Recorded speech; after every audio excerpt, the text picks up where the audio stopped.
She's blind, Mr. Mike said, his voice thick with frustration, and I desperately need this money, so you're willing to sell your niece to me for 20 million, Jeffrey asked, his smile dark and wicked. Yes, Jeff. I've tried everything for her. It's been ages since my brother died and left her in my care. Now it's time for her to repay me. Fine, we have a deal, Jeffrey responded, his voice almost too eager. One more thing, Jeff, Mr. Mike added, his tone lowering. You have to marry her. Or do it however so people won't question me about her. She's still family. Deal, Jeffrey responded without hesitation, his voice smooth like he had been waiting for this moment. Maria sat at the old piano in the corner of the room, her fingers gliding over the keys in a soft, delicate melody. The song she played was a lullaby her mother used to sing to her as a child before everything went wrong. She played it now, her heart heavy, her fingers trembling as the familiar tune filled the garden. The music was her only solace, her escape from the world of darkness. Her world was a lonely one filled with unseen battles and the silence of a girl who had never known the beauty of sight. Maria's blindness wasn't something that had always been a part of her. No, it had been the result of the fire, a fire that had consumed everything she had ever known. It was the fire that shattered her family, ripped away her parents, and left her in a world of darkness, both literally and metaphorically. The memories of that night haunted her, but it was the fire that also gave her a strange sort of clarity. It was a reminder of everything she had lost. After the fire, Maria was left with nothing but the ashes of her past and the haunting silence of her blindness. Her uncle, Mr. Mike, had taken her in after her parents' death. He was her father's brother, but even in his house she often felt like an outsider living with Uncle Mike wasn't easy. His wife, Mrs. Ruth, had never been happy about Maria moving in. From the moment she entered their home, it was clear that Mrs. Ruth would never accept her as part of the family. You could have just taken her to an orphanage home, Mrs. Ruth had said one day. When Mr. Mike made the decision, there was no kindness in her voice, only irritation. Why bring that burden here? But Mr. Mike insisted. She's family, she's staying with us. Despite that, Maria never truly felt like she belonged. Matthew, her uncle's son, made her life even more difficult. He was cruel, always finding new ways to torment her. He would hide her walking stick, forcing her to stumble into furniture or walls. He would burst into laughter with his friends as she struggled to find her way around the house. It felt like they all viewed her as less than human, as if her blindness somehow made her invisible. As the days went by, Maria's world seemed to shrink even further. The piano, the only place she found peace, became her refuge. She poured all her emotions into it: sorrow, frustration, loneliness, her music telling a story no one else could hear. Even though Maria was blind, that didn't make her exempt from the household chores. If anything, it seemed to make Mrs. Ruth more determined to make her work harder. She was taught to do everything from scrubbing the filthy floors to washing dishes and going to the farm to help with the harvest. Despite her disability, every time she stumbled, Miss Ruth's words would echo in her mind: you have to pay for the food you eat and the roof over your head. It didn't matter that she couldn't see. If anything, her blindness seemed to make her even more invisible in the eyes of the family. Maria had no friends. The children at school didn't want to be around her. How could they? She was the blind girl with the ragged clothes and a smile that didn't shine. Like there's the only solace she had was the piano her uncle had bought her for her 16th birthday. To most it was just an old instrument, but to Maria it was her only friend, her only escape from the harsh realities of life. It had been tucked away in the corner of the garden by Mrs. Ruth, who always seemed to think it was a disruption. Why bring such a noise into this house, she had asked when her husband bought it, but Mr. Mike, who truly cared for her, insisted that it would be a gift for Maria to hold on to. But that was all. It was an object of comfort hidden in the garden, away from the household. The world around her was filled with chores, disdain, and bitterness. Her uncle, Mr. Mike, treated her like his daughter, but even he couldn't shield her from the daily cruelty of Mrs. Ruth and Matthew. They didn't have much, but in her uncle's eyes, she was still family. It wasn't much, but Maria felt something she had never felt before in her life: belonging. Even if the house was filled with tension, even if the chores were endless, Mr. Mike was the closest thing she had to a father now. But Maria wasn't like the rest of them. She was the poorest, the one who wore old hand-me-down clothes that barely clung to her fragile body, clothes that nearly looked like rags. The threads had long lost their color and the fabric was torn in places, but Maria never complained. She was grateful for it. She was grateful for everything she had, even if it wasn't much. At least she had a roof over her head. At least she had food to eat, even if she had to work for every bite. And at least she had the piano, even if it was locked away in the garden and only her hands could appreciate its beauty.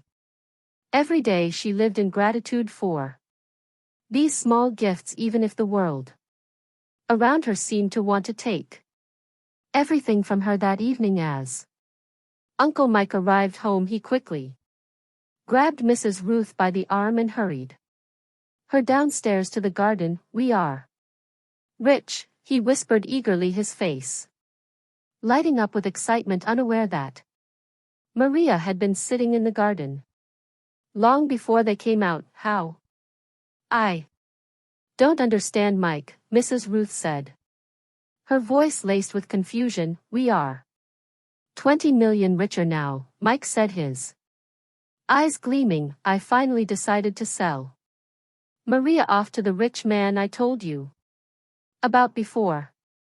Mrs. Ruth blinked, trying to process his words. "What, sell her?" "But Mike, she's blind. How could that man possibly want her?" Mike tried to calm her, a grin spreading across his face. "I don't know, but I don't care. I'm just so happy with the money I forgot to even ask where set now." Mrs. Ruth's face broke into a smile, her eyes narrowing with greed. "Wow, this is good, but what does your friend want with a blind girl?" "I don't know, and honestly I don't care. All I know is we're getting 20 million. That's all that matters right now, Mr. Mike responded, his voice filled with excitement. It was then that Maria, who had been quietly sitting in the garden, overheard their conversation. Her heart skipped a beat, her breath caught in her throat. She couldn't believe what she was hearing. Tears welled up in her eyes, and for a brief moment she felt the overwhelming urge to scream, but she stayed silent, her emotions bubbling inside her as she tried to process the words she had just heard. She was being sold like some kind of commodity. The man she had trusted, the only one who had ever shown her kindness, was now making deals with her life like she was nothing more than property. As she sat there trembling, Mr. Mike continued, "Jeff will marry her. He'll make it a wedding. Or whatever he wants, it doesn't matter to me," he explained casually, as if talking about someone else's life, not his niece's. "Oh wow," Mrs. Ruth said, a Smile creeping across her face, she actually got more than she deserves. It's a good deal for all of us. Mike. Maria's heart shattered at that moment. She had been nothing more than a burden to them. Someone they could trade for money, and now even the very man who had taken her in as a child, who had been her only family, was willing to give her away for the sake of wealth. She sat in silence, her hands shaking as she listened to the plans being made for her future, a future she had no say in. All her life she had lived in the shadows, dependent on others for even the smallest thing, but now she realized just how little she mattered to those around her. To them she was just a blind girl, a girl who could be sold for a price. Tears fell down her face as she tried to hold back the emotions threatening to overtake her. She wanted to scream, to shout, to run away, but she stayed still, afraid of what might happen if she revealed that she had overheard it all. The weight of the truth hung heavily on her shoulders, and the silence of the garden felt like a cruel, suffocating reminder of how little control she had over her own life. The next morning Maria was sitting by the piano, her fingers absent-mindedly brushing across the keys, when Uncle Mike came into the garden with a serious look on his face. He stood by her, his presence making her stomach twist with unease. "Maria," he began, his voice softer than usual, though still carrying that tone of authority, "I've got something to tell you. There's a rich man who's very interested in marrying you." Maria froze, her fingers stopping mid-note. She had heard those words before, sold to a rich man, a deal made in the shadows, but hearing it from Uncle Mike's mouth made it feel real, like her life had been reduced to nothing more than a transaction. "A rich man wants to marry me?" Maria asked, her voice shaking, though she tried to sound strong. "Yes. His name is Jeffrey. You'll marry him. It's a good thing, Maria. You'll have a future." Maria couldn't speak. All she could do was sit there, the weight of his words pressing down on her chest. Her mind was a whirlwind of confusion and hurt. Mrs. Ruth came into the garden shortly after, looking pleased with herself, a grin spreading across her face. "You're very lucky, Maria," she said, her voice sharp and cold. "Do you know how many women would kill for an opportunity like this? Jeffrey could have anyone, but he picked you. You should be grateful." Maria turned her face toward Mrs. Ruth, trying to comprehend what she had just heard. "Grateful?" she repeated softly, her voice distant. "Oh, don't be dramatic, dear," Mrs. Ruth said, a mocking tone creeping into her voice. "This is your chance, Maria, a chance to have a life. The man has options, beautiful women who aren't blind, but he's chosen you. You should count yourself lucky." Maria felt the sting of her words, but her eyes remained blank. She didn't know how to feel anymore. Was this really her chance, or was it just another way for everyone around her to profit at her expense? Later that day, a package arrived at the house. It was from Jeffrey, the man who had bought her life. Maria's heart sank as she heard Uncle Mike's shout in excitement from the other room. She knew what it was before she even saw it, a gift, something meant to prepare her for what was to come. Uncle Mike entered the room holding a box in his hands. He smiled at Maria, his excitement clear. "Look, Maria, it's for you. Jeffrey sent you something nice, a designer dress for your wedding." He placed the box in front of her, and Maria slowly opened it. Her hands trembling. Inside was a beautiful pink designer dress, silky and smooth to the touch, its fabric gleaming in the light. It was a dress that screamed luxury. Something she had never seen before, let alone worn. She could imagine how beautiful it would look on her, even though she couldn't see it. But as she ran her fingers over the delicate fabric, she felt an overwhelming sadness wash over her. This wasn't a dress for her wedding. This was a dress for her to play the part of the bride in a transaction, to be presented to Jeffrey as nothing more than a commodity wrapped in fine cloth. She wondered to herself as she caressed the soft material, if Jeffrey even saw her. Did he see a blind girl, or did he just have some fantasy about having a blind wife, someone who would never question him, never see through his facade? Maria swallowed the lump in her throat. She had no choice. The deal was done. She was going to marry Jeffrey, and her life, it seemed, had been written for her. All she could do was wonder as her fingers continued to trace the lines of the dress, what kind of life awaited her at the end of it all. Was it really going to be a marriage, or just another prison, this time with a different kind of chain?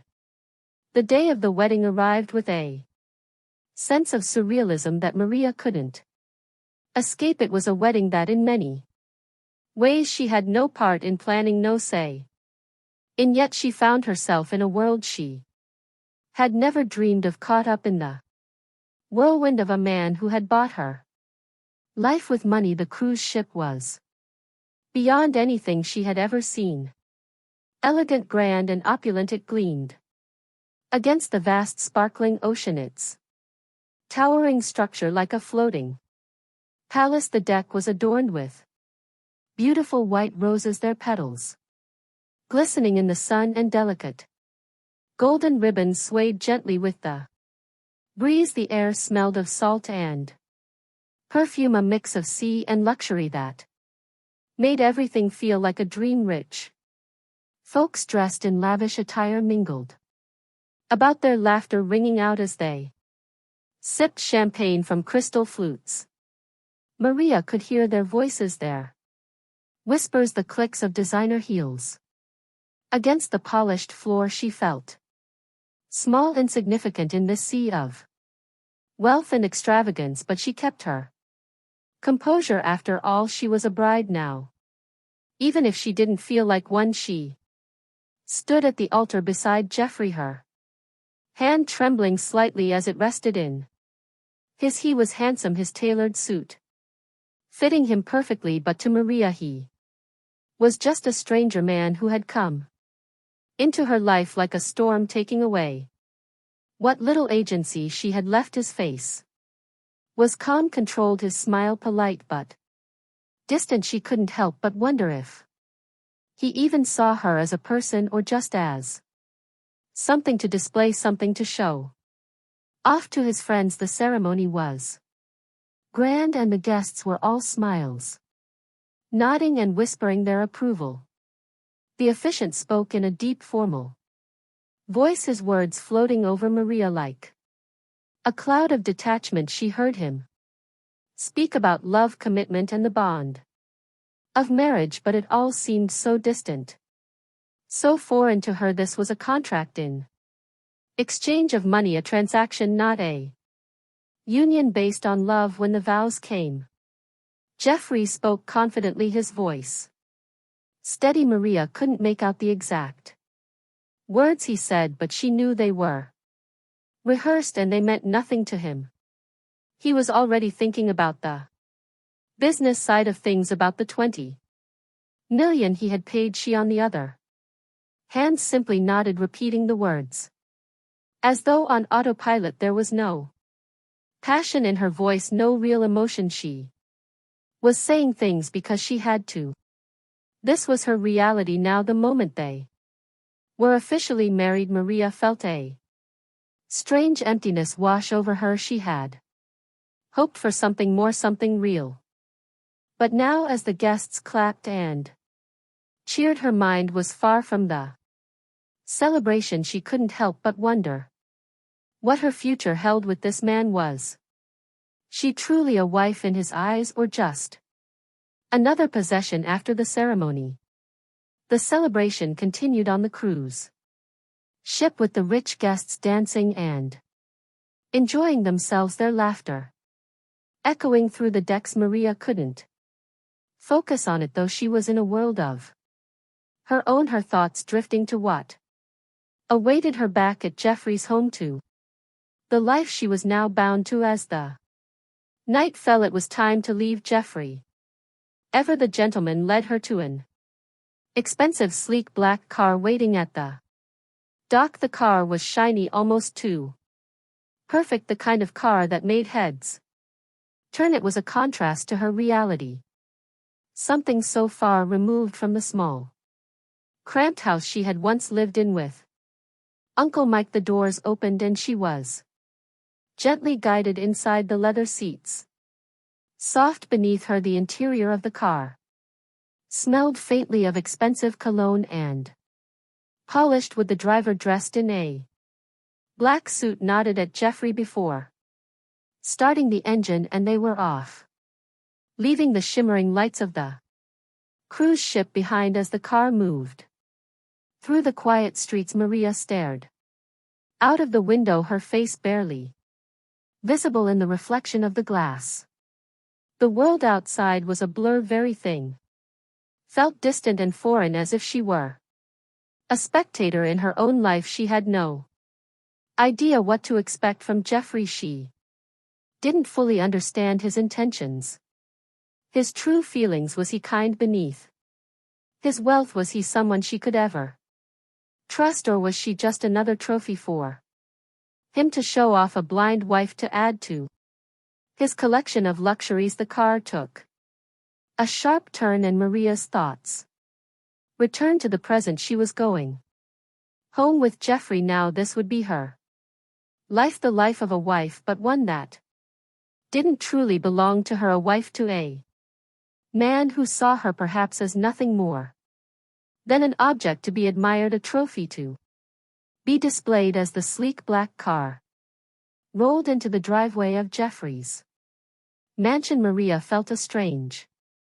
overwhelming sense of resignation. This was her life now. She had no choice in the matter. She was going to be married to a man she barely knew, and in the silence of the car as they pulled up to the gates of their new home, she couldn't help but wonder if she would ever find freedom again. Would she ever have a voice in her own life, or was this how it would always be, her future decided by the hands of others? The car came to a stop and Jeffrey opened the door for her.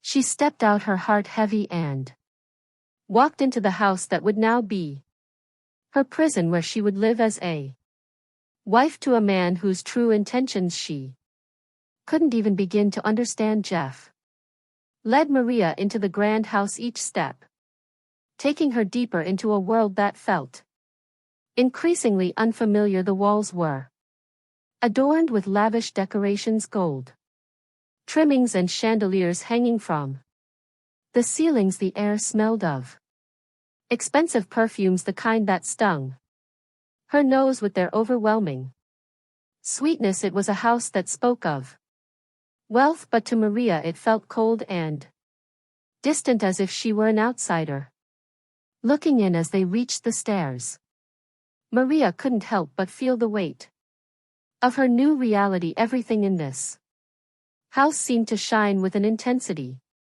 that hurt her eyes, but at the same time, she felt a deep emptiness settle in her chest. This was her life now, a life she had never asked for. She was a stranger in her own marriage. They reached the room and Jeffrey stopped by the door, his hand on the handle. He gave her a quick glance, his expression unreadable. "If you need anything, just let me know," he said, his voice still distant, as though she were just another guest in his home. "Show me to the bathroom," Maria requested, her voice trembling slightly, as if she were walking on thin ice, unsure of every movement. There was something about the house, about Jeffrey's silence, that made Her feel as though she didn't belong. She felt like a fragile porcelain doll. One wrong move and she might shatter without saying a word. Jeffrey nodded, guiding her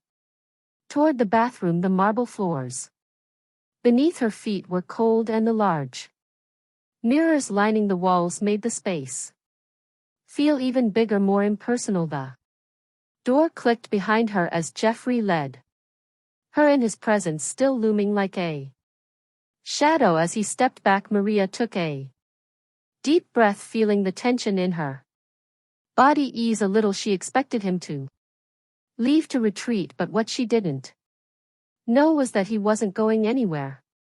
Jeffrey silently opened another door, one that led to a large bathtub. It was as if he had anticipated her every move, even though she hadn't said a word. Maria didn't notice this. She was already focused on something else. She turned to face the bathroom and unzipped her dress, the fabric slipping off her body and falling to the floor in a soft rustle. She stood there, her bare skin exposed to the cool air. She felt a strange sense of freedom as the dress pulled around her feet. For a brief moment she was just Maria, no longer the blind girl, no longer the woman who had been sold. She was just herself, standing in the quiet room, unsure of what to expect next. It was then that Jeffrey, who had thought he was out of the room, turned around. His eyes widened, frozen in place as he caught sight of her. Maria didn't know it, but she had unknowingly become something else in his eyes, a vision of raw beauty, her skin flawless and untouched by the harshness of life, shimmered in the soft lighting. To Jeffrey it was as if he were looking at a goddess, someone untouched by time or sorrow. Maria didn't notice his gaze, too caught up in her own